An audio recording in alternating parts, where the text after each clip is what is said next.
Ben's Nightmare is a psychological horror film about Ben, an aspiring comedian, and the clinical trial of a drug that makes him stop sleeping.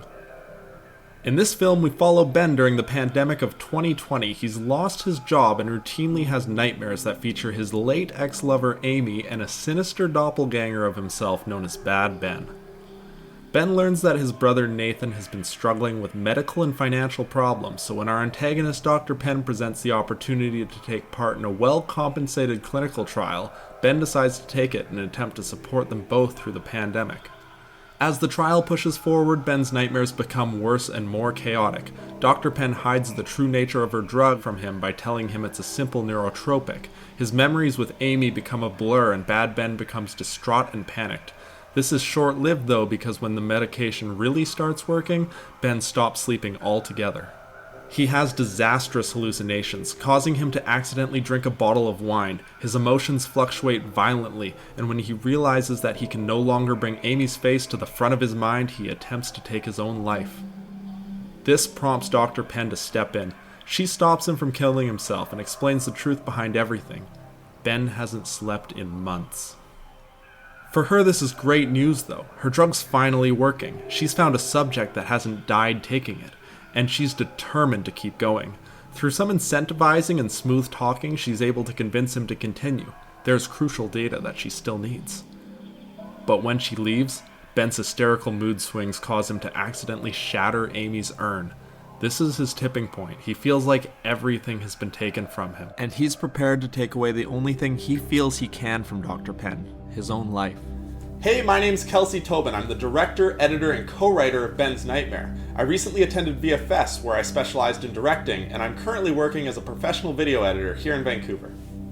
Hi, I'm Owen Bishop, and I'm working as the co-writer on this film, and I'll also be playing the lead.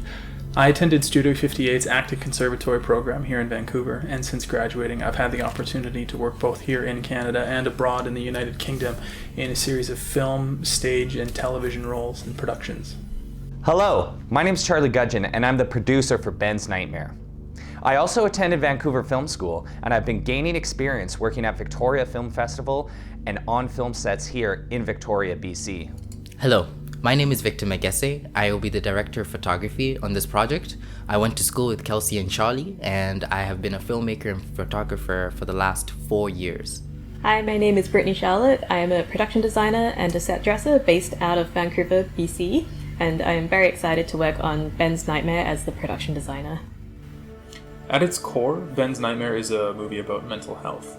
We want to use it to elucidate the very real dangers and threats of isolation and loneliness. At the end of the day, we feel that people around the world are going to be able to connect with the story because we all went through this. We all had to, in some form or another, bear the brunt of the pandemic and shoulder the pressures of isolation.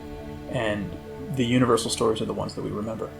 Our aim is to arrange distribution deals with independent cinemas across Canada.